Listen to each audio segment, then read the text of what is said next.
पुंडलीकवरदा हरिविठ्ठल श्री ज्ञानदेव तुकाराम सद्गुरु समर्थ त्र्यंबकानंद महाराज की जय। माऊली ज्ञानेश्वर महाराज की जय। जगद्गुरु तुकाराम महाराज की जय। श्री गुरुदेव दत्त।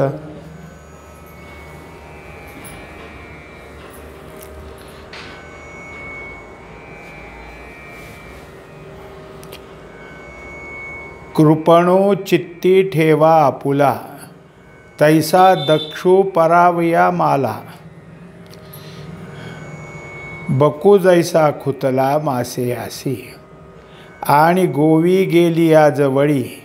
झगटली अंग फाळी फळे मोला आतू पवळी बोरांटी जैसी। तैसे मने वाचा काये भलतया दुखवी तू जाये। स्वार्थ साधिता न पाहे पराचे हित। 656वी ओवी ही 27व्या श्लोकामधली आणि चालू विषय राजसी करसा कसा असतो, रजगुणाचा करता कसा असतो ते चाललंय। वरच्या 2 ओव्या मागं झालेल्या आहेत काल, पण संदर्भ म्हणून घेतल्यात। तैसे मने वाचा काये, त्याच्या ठिकाणी जी काही क्रिया होते, करता कुठून क्रिया करतो तर मनाद्वारे, वाचेद्वारे आणि शरीराद्वारे। हे सगळं करत असताना त्या कर्त्याच्या ठिकाणी प्रत्येक कर्म करताना स्वार्थच फक्त दिसतो। आपलं हित काय, आपल्याला फायदा काय, आणि तो फायदा साधत असताना दुसऱ्याचं हित होतंय का नुकसान होतंय ह्याचा तो विचार करत नाही। तेवीच अंगे कर्मी आचरणे नोहे क्षमी। न निघे मनोधर्मी अरोचकू।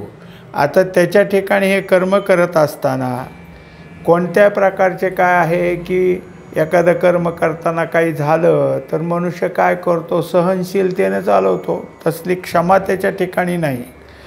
आणि सतत मनात कधी मिळेल, किती मिळेल, आणखीन मिळालं तर बरं झालं असं सारखं त्याच्या ठिकाणी काय आहेच मागणी। म्हणजे मग जे काही करायचं आहे त्यात त्याच्या ठिकाणी कंटाळा नाही। कनकाची या फळा आतू माज बाहेरी मवळा। तैसा सभाय दुबळा सुचित्वे जो। आता उदाहरण दिले त्याला एक की आयुर्वेदिक शास्त्रामध्ये ज्या झाडाला कनक म्हटलं गेलं आहे, कनक म्हणजे सोनं, पण त्याला तसं म्हटलं आहे। आणि आपण ज्याला त्या झाडाला काय म्हणतो, धोत्रा। ते धोत्र्याची फुलं वगैरे जी काही पांढरी असतात कधी महादेवाला वाहतात, पण धोत्र्याला जी काही फळं लागतात त्या फळाला वरच्या बाजूने काटे असतात। आणि आत फोडून जर बियाणं काढलं तर त्या बियाणानं मनुष्याच्या ठिकाणी भ्रम निर्माण होतो। तो म्हणजे चक्कर येऊन पडल्यासारखा, काय बोलतोय काय नाही काही कळणार नाही असे ती बिया असतात। आणि रस्त्यात कुठेही अशी झाडं, उलट ते उन्हाळ्यातसुद्धा वाळत नाहीत। हे फोडून फळ त्यातले बिया खाणं हे पोरांना आवडतं आणि मग त्यांच्या त्रास व्हायला लागला म्हणजे डॉक्टरलासुद्धा त्यातनं लवकर निदान होत नाही। त्याच्यासाठी आता सांगितले की त्याचं जे फळ आहे त्यातनं आतनं माज म्हणजे भुलवून टाकणं, आपण कोण आहे ह्याचं भानच राहत नाही। आणि बाहेरनं मात्र काटेरी असं जे काही आहे तसं हा कसा आहे तर कर्म करण्यामध्ये सामान्य दिसतो, पण कधीही त्याच्या ठिकाणी हे कर्म करण्याची प्रेम, शुचित्वता, शुद्धी असलं काही नाही। आणि कर्मजात केली या फळला आहे जरी धनंजया। तरी हरिके जगायया वाकुल्या वाये। आणि हे सगळं करत असताना त्याला जर योग्य असं फळ प्राप्त झालं तर मग मात्र त्याला वाटतं की मी म्हणजे आकाशालाच पोचलो, आता माझ्यासारखं कोणी नाही। प्रत्येकाला तो काय करतो की बघा माझ्यासारखं आलं का तुम्हाला, मिळालं का कधी। म्हणजे जसं लहान मुलं कसं आपण खात असलो आणि दुसऱ्याला मिळत नसलं म्हणजे त्याला काय करतात, वाकुल्या दाखवतात, बोट वाकडं करून त्याला टुकटुक माकड म्हणल्यासारखं म्हणतात. तसं हा बाकीच्या सगळ्याला करत असतो. अथवा जे आदरिले हीन फळ होय केले तरी शोके तेणे जिंतिले धिक्कारो लागे. आणि जर त्याच्याकडून हे कर्म करत असताना ते फळ चुकलंच किंवा हलकंसं काहीतरी हातात आलं, उगीच आपलं नगण्य असं, तर मग मात्र खूप शोक, त्याला फार अगदी आरडाओरडा करणार आणि दुसऱ्याला तर सांगणार फार माझं वाईट झालं, म्हणजे स्वतःचाच धिक्कार करून घेणार. कर्मी राहते ऐसी जयाते होती देखसी तोची जाण त्रिशुद्धीसी राजस करता. एकंदरीत काय आहे की जे काही कर्म करत आहे त्या कर्मामध्ये त्याच्या ठिकाणी काय कर्तेपणा जागा होणं, भोगतेपणा जागा होणं, फलाची अभिलाषता त्या ठिकाणी राहणं, हे राजसकर्त्याचं वर्णन केलं. आता यया पाठी येरू जो कुकर्माचा आगरू तोही करू गोचरू तामस करता. आता दुसरा जो आहे तो तमोगुणाचा करता आहे आणि त्याच्या हातून जे जे कर्म होतात ते म्हणजे कुकर्मच. वाईट कर्म तेवढं करणं हे त्याला काय अत्यंत छंद आहे. चांगलं करायचं म्हणलं तरी ते वाईटाकडेच जाईल, चांगलंसुद्धा त्याच्या हातून कधी होणारच नाही. असा हा तामसी करता आता सांगणार आहेत.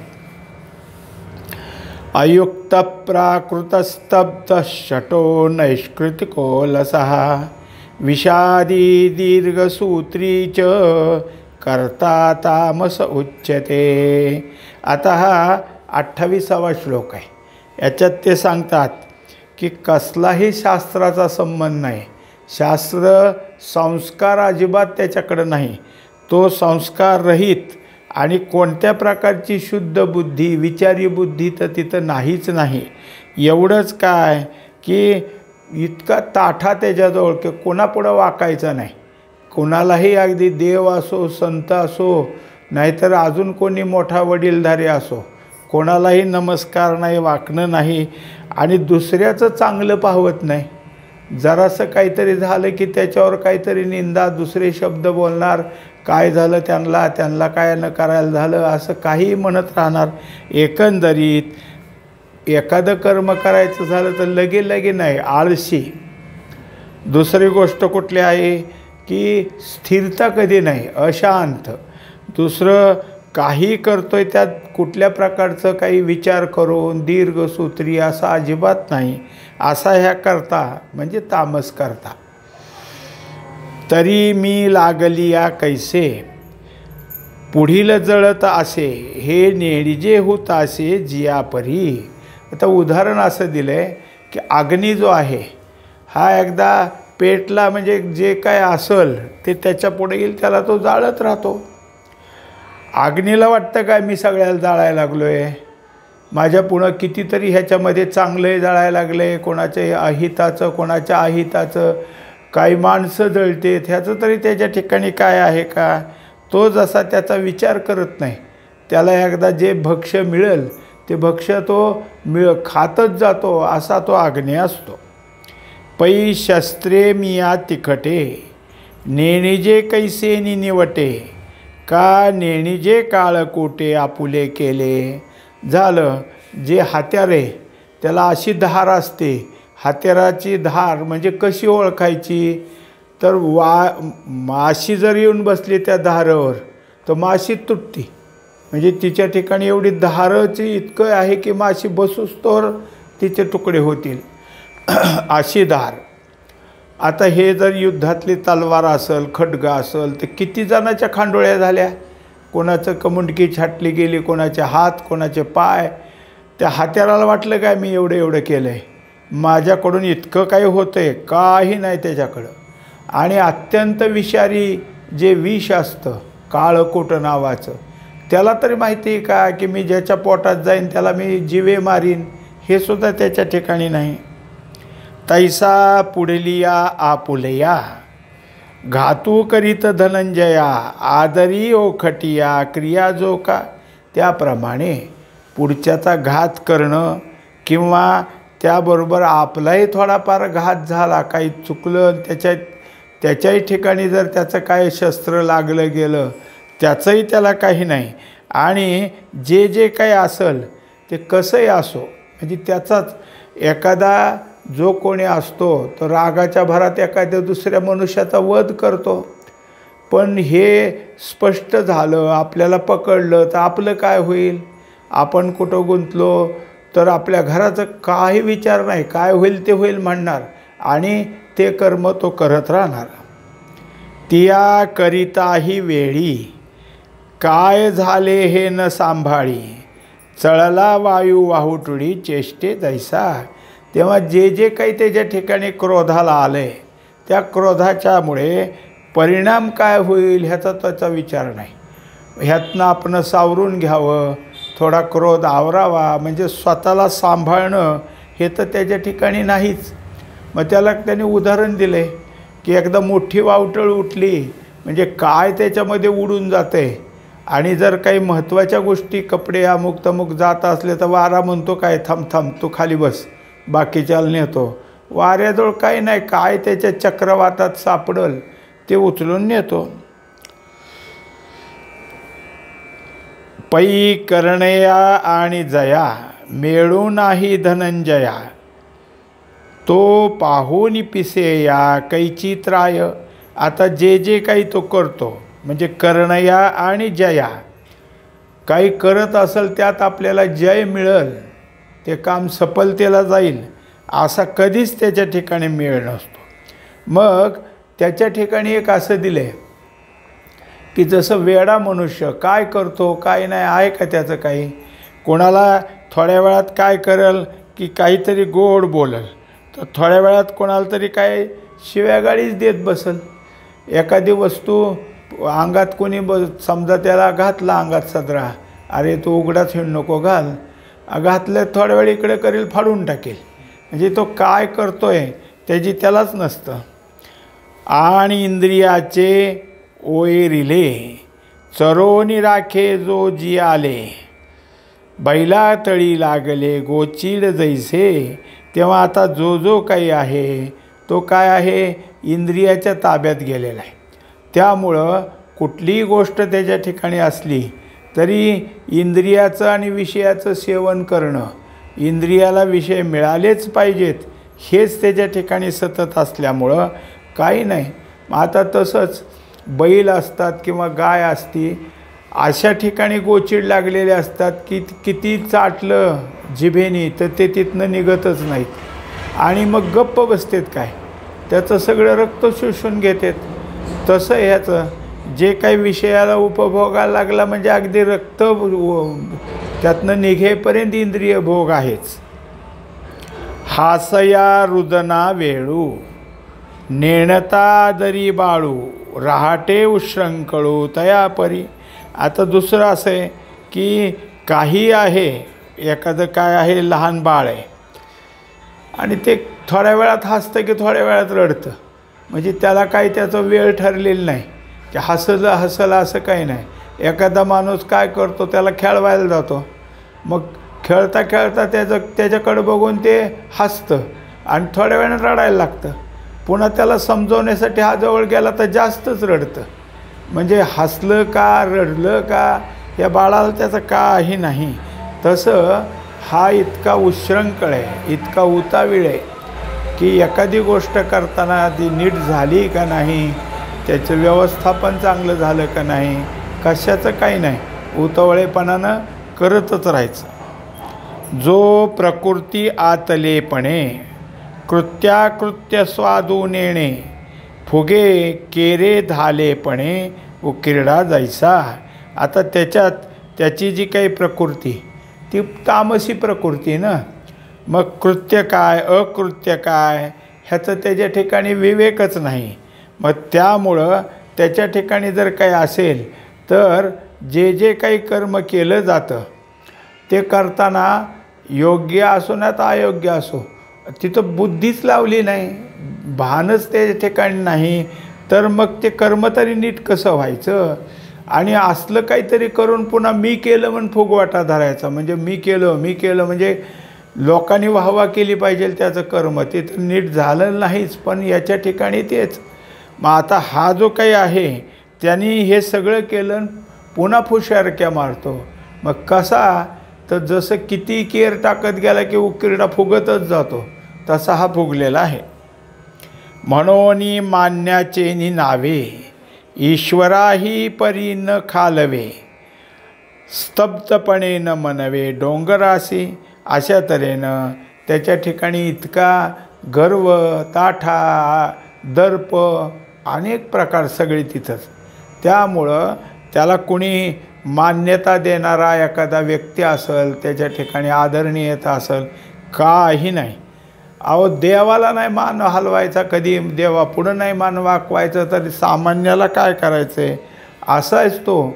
म्हणजे जसा डोंगर कसा नेहमी स्तब्ध असतो, काही हो तसं ह्याच्या ठिकाणी आहे. आणि मन जयाचे कलाली राहटी फुडी चोरिली, दिठी कीरते बोली पण्यंगणेची.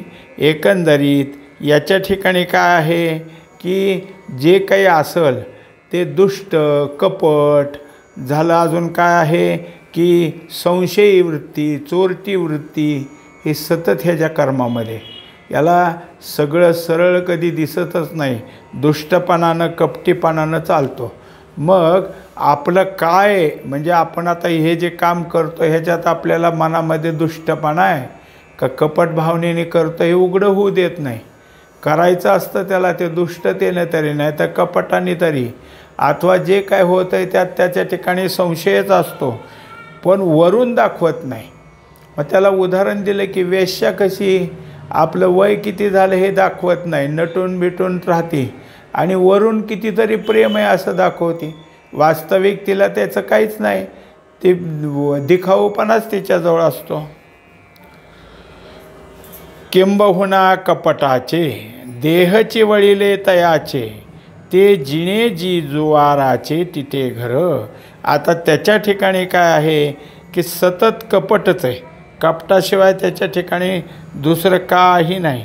तो जर काही असेल तर कोणालाच चांगलं काही, कोणाचं म्हणजे प्रत्येकाला स्तुती करल ती कपटातली झालं, बाकीचं काही बोलल त्याच्या पोटात कपट ठेवूनच शब्द तसे बोलल.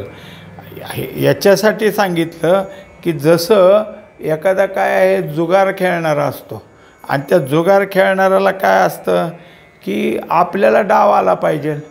मग तो डाव येण्याकरता खोटे नाटेसुद्धा पत्ते इकडे तिकडे टाकणार, अथवा काय खेळ असेल त्याच्या कावड्या अमुक तमुक काय करणार, सहजासहजी नाही फसवून टाकणार, कारण त्याला ते येईल ते आपल्याला आलं पाहिजे यासारखं तो वागत असतो.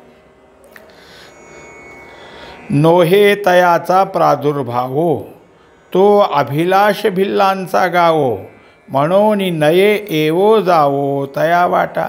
आता पूर्वी काय होतं, काही असे वाटमारीचे लोक होते, त्यामुळं अशी जी समाज होता, अशी जी जात होती, त्याला सरकारने काय केलं होतं की त्याला हजेरी ठेवल्या होत्या.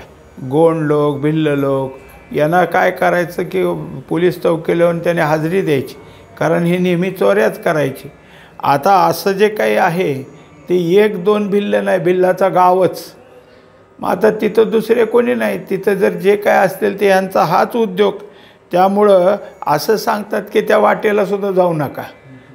न म्हणून नये येवो जावो तया वाटा, त्या वाटेने जाऊ नका, कारण त्या वाटेला गेलं तर तुम्हाला ते लुबाडल्याशिवाय राहणार नाहीत, असेच आहे ते. आणि आणिकाचे निके केले विरू होय जया आले, तैसे अपेय पया मिनले लवण व करी. तेव्हा एकंदरीत की जसं दुसऱ्याचं जे काय असेल ते चांगलं करायचं किंवा चांगल्या पद्धतीने त्याचं करायचं असं कधी नाहीच. त्याच्या ठिकाणी काय आहे की प्रत्येकावर संकट कसं जाईल ह्याच्या ठिकाणी तो पाहत असतो. आता जर आपल्या ठिकाणी काय आहे की दूध आहे आणि दुधात जर मीठ टाकलं तर ते दूध असूनसुद्धा पिण्यास योग्य राहत नाही, कारण ते दूध काय होऊन जातं, अयोग्य होतं, मग पिता येत नाही. हे जसं चांगल्याचं वाईट करणाऱ्या गोष्टीत दुधात कितीक लागणारे एकच मिठाचा खडा, तसा हा दुसऱ्यावर कसं संकट येईल, काय करता येईल हे सतत करत असतो. पुंडलिक वरदा हरी विठ्ठल. श्री ज्ञानदेव तुकाराम सद्गुरु समर्थ त्र्यंबकानंद महाराज की जय. माऊली ज्ञानेश्वर महाराज की जय. जगद्गुरु श्री गुरुदेव दत्त.